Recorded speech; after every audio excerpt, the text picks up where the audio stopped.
শ্রুতিমণ্ডলী অনেক দিন যাবৎ আমি চ্যানেলে কাজ করতে পারি নাই। প্রায় এক সপ্তাহ আমার কোনো চ্যানেলে কাজ হয় নাই।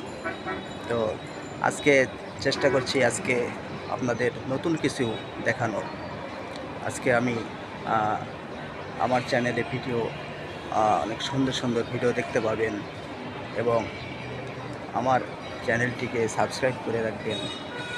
ইউটিউব থেকে আমি অন্তত কিছুটা ভিডিও ছেড়েছি, সেগুলো হয়তো কিছুটা ভালো লেগেছে, কিছুটা খারাপ লেগেছে।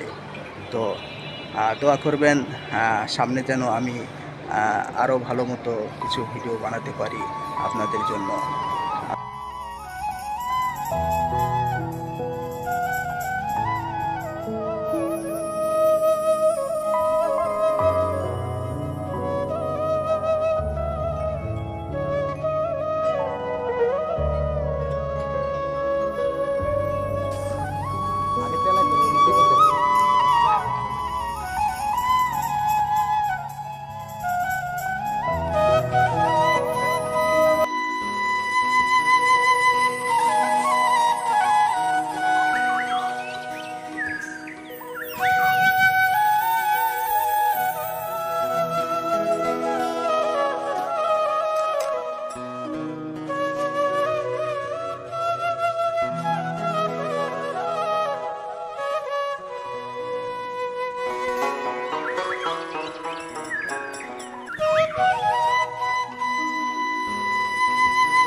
দোয়া রাখবেন আর আগামী ভিডিওগুলো দেখার জন্য প্রস্তুত থাকবেন।